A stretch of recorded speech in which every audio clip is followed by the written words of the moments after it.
the synthetic motor oils on the shelf at your local AutoZone right now lose more than 10% of their mass inside your hot engine within the first hour. That is ASTM D5800, the NOAC volatility test. The industry minimum to legally call an oil full synthetic in America is 15%. In Japan, the bar, Toyota and Honda, actually demand is under 9%. In April 2019, Japan's Automotive Standards Organization released a new specification called JASO GLV1. It was developed inside Toyota's Tribology material department. Stack it with API SP, ILSAC GF6A, the Sequence 9 LSPI test, and the Sequence 10 timing chain wear test, and you have what I am calling the Japanese test.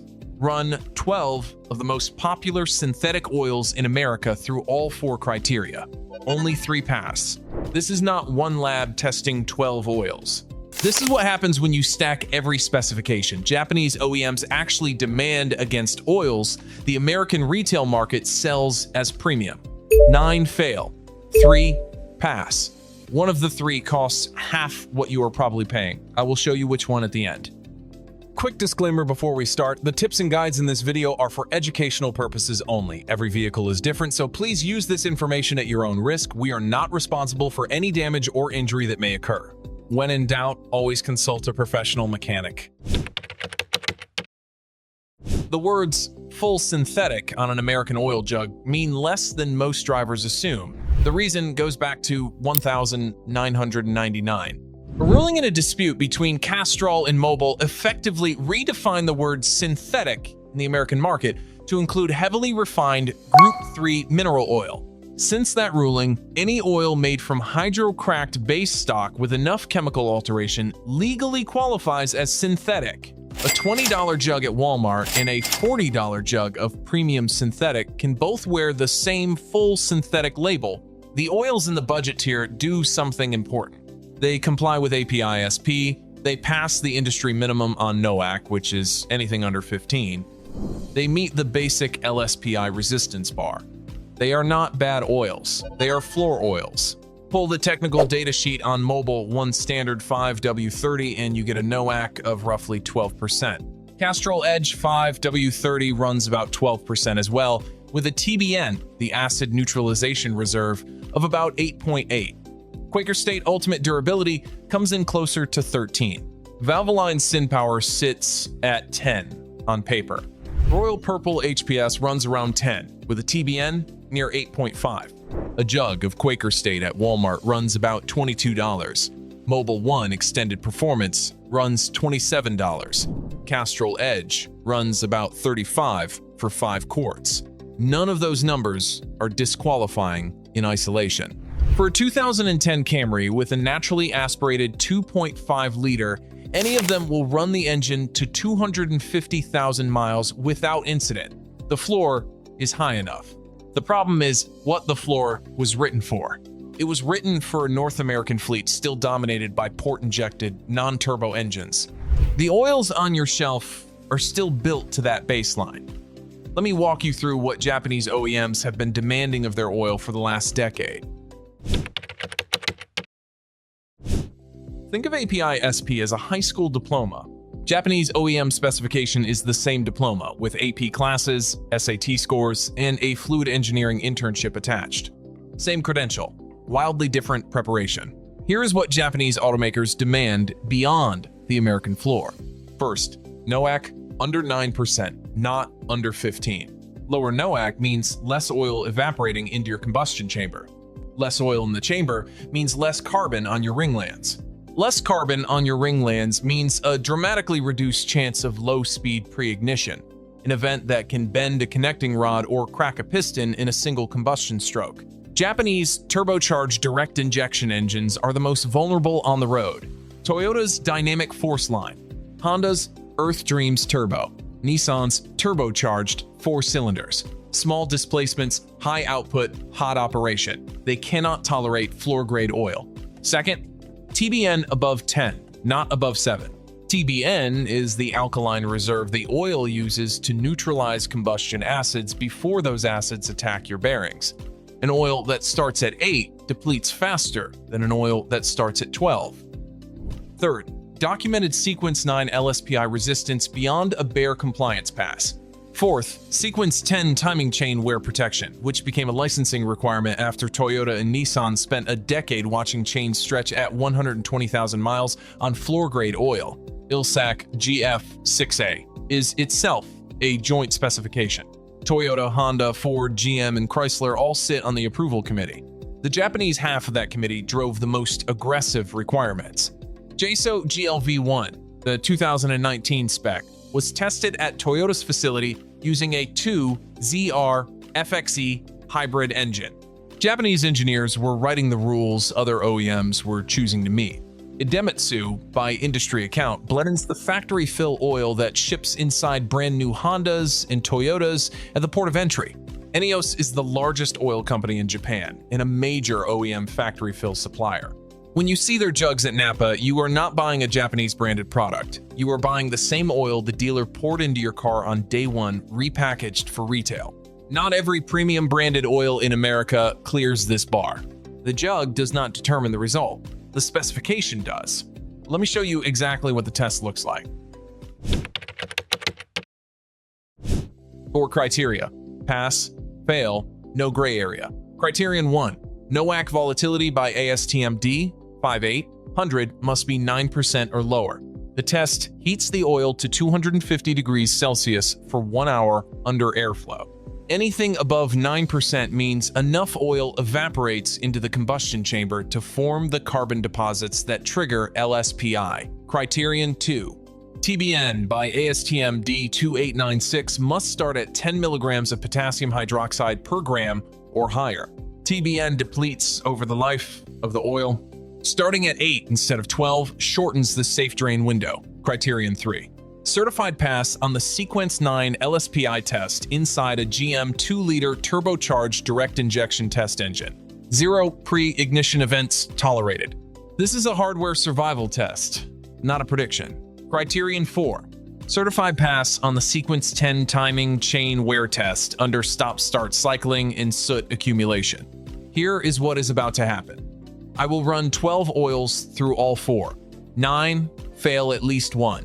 One of the 3 passing oils is not a Japanese brand, and the one your dealer probably recommended the last time you paid for service is in the failing 9. That is where we are going. The oil your dealer probably recommended is Mobil 1 Standard 5W30. Its NOAC sits at roughly 12%, 3 percentage points over the Japanese bar. A perfectly good oil for a 2012 Corolla. It does not pass this test. Start with the 9 that fail. Mobil 1 Standard fails, NOAC. Castrol Edge Standard 5W30 fails, NOAC at 12, with a borderline TBN of 8.8. Castrol GTX Magnatech fails, NOAC and TBN. Valvoline SynPower sits at 10%, NOAC barely over, with a TBN near 8. Quaker State Ultimate Durability runs 13%, NOAC. Royal Purple HPS passes NOAC but falls short on TBN. Redline 5W30 shows strong NOAC but elevated TOS deposit results in independent testing, enough to flag it on the chainware front. Lucas Synthetic lacks documented Sequence 10 certification. Store brand synthetics like Supertech and AutoZone house brand comply with API SP at the minimum and do not publish LSPI or chain data beyond the licensing pass. Now, the 3 that pass all 4, AMSOIL Signature Series 5W30, NOAC between 6 and 8% per AMSOIL's published data and independent cross-reference, TBN of 12.6, full Sequence 9 and Sequence 10 certification. The lowest volatility figure in the comparison, and the one passing oil that is not Japanese. Pennzoil Ultra Platinum 5W30, built on a gas-to-liquid base. NOAC around 10.5, within the plus or minus 2% margin of error on the test. TBN of 8.5 with robust LSPI and chainware performance. Dexos 1 Gen 3, licensed on top of API SP. Idemitsu IFG3 in 0W20 or 5W30. NOAC 8.2%, full API SP and ILSAC GF6A certification. Here is the detail that surprised me when I pulled the retail pricing. Idemitsu IFG 3 sells at Napa for around $8 a quart. That is $40 for a 5-quart oil change. Mobil 1 Extended Performance at Walmart is $27 a jug, but it is $27 for oil that does not clear the bar. The cheaper jug is not the better value. Idemitsu is the same oil, Honda and Toyota factory fill at the dealer, sold to you in retail packaging at a fraction of the dealer markup. The 9 failing oils are not bad oils. They will not destroy your engine. They pass the American floor. They were not built for what a 2024 RAV4 hybrid or a 2023 Civic 1.5 turbo is asking of its lubricant. For a 2012 Corolla, any of them work. For anything newer with a turbo or a hybrid system, you want one of the 3. But there is a gap between the 3 passing oils that matters more than the gap between pass and fail. One of them costs nearly twice what another one costs for performance that is only marginally better. That math comes next.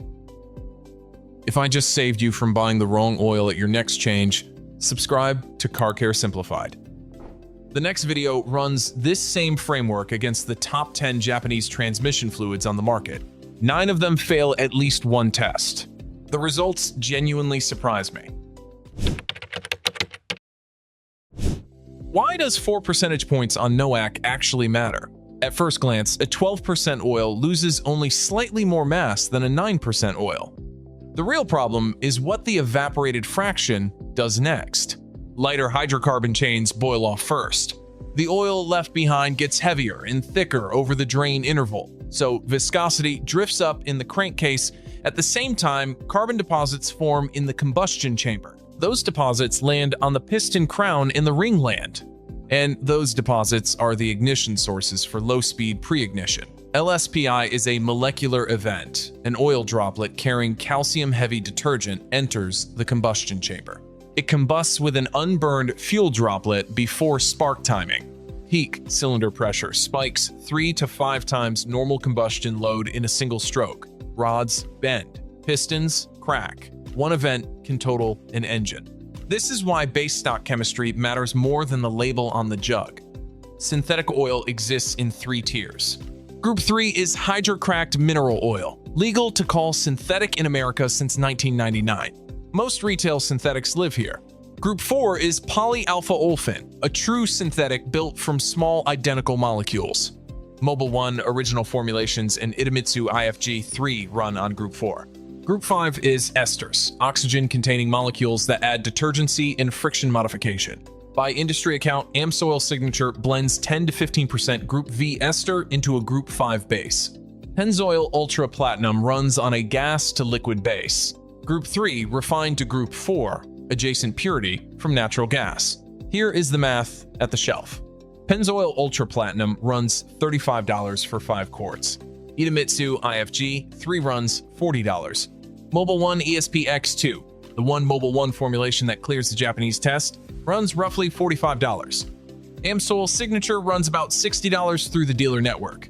And Mobil 1 Extended Performance, the oil most people assume is premium, runs $27. But it is $27 for oil that does not clear the bar. Cheaper is not the same as better value. You are not paying more to get a Japanese specification. You are paying a normal premium synthetic price to actually get it. Pennzoil Ultra Platinum at $35. Idemitsu IFG 3 at $40. Same price band as the American premium synthetics that fail. Genuine Japanese OEM capability for the money you were already spending. There is a pattern here that goes beyond motor oil.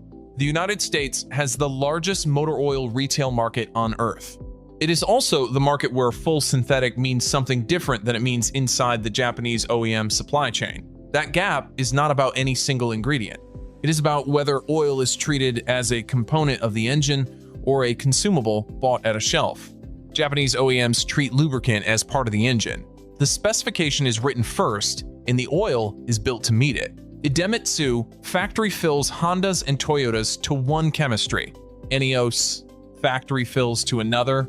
Retail versions exist, but they start from the same spec sheet the engine was designed around. The American retail oil market runs the opposite direction. The specification is written to a broad legal floor. Any oil that clears the floor can wear the premium label. The marketing does the rest. A $27 jug and a $40 jug both pass API-SP. Both carry the donut. The jug you pick off the shelf is a market choice before it is an engineering choice. This pattern does not stop at motor oil. The same gap shows up in automatic transmission fluid. It shows up in coolant formulation. It shows up in differential gear oil. Every fluid in your car has a US retail version and a factory spec version. The gap between them is almost always wider than the marketing admits. Before we wrap up, there is one mistake. Even people buying one of the 3 correct oils make that undoes most of the protection. I need to name it before you leave. The mistake is the interval. Buying Idemitsu IFG3 and running it 10,000 miles in stop-and-go commuting wastes the reserve you paid for. Japanese drivers who push their engines to 300,000 miles do not follow the manufacturer's oil change interval. They change oil based on driving pattern. Short urban trips degrade oil roughly twice as fast as highway miles. The TBN depletes faster. Fuel dilution builds faster. The acid neutralization window closes faster. The working protocol is short. Pick one of the 3: AMSOIL Signature, Pennzoil Ultra Platinum, or Idemitsu IFG3. Match viscosity to your owner's manual. 0W20 for most 2015 and newer, Toyota and Honda 5W30 for older or higher output engines. Change at 5,000 miles if you drive mostly urban. Stretch to 8,000 to 10,000 miles if you drive mostly highway. Skip the dealer synthetic blend upsell. It is API-SP compliant, and it is not one of the 3. The best oil in the world, changed too late, becomes the worst oil in the world. Japanese engineering does not win because of secrets. It wins because of tolerances. The question is whether you are willing to shop with Japanese tolerances, even when American marketing tells you not to. Subscribe to Car Care Simplified. The next video runs this same framework against Japanese ATF brands, and the failure rate is worse. Comment below which of the 3 passing oils you are currently using, or which of the 9 failing oils you just found out you were buying. I read every comment.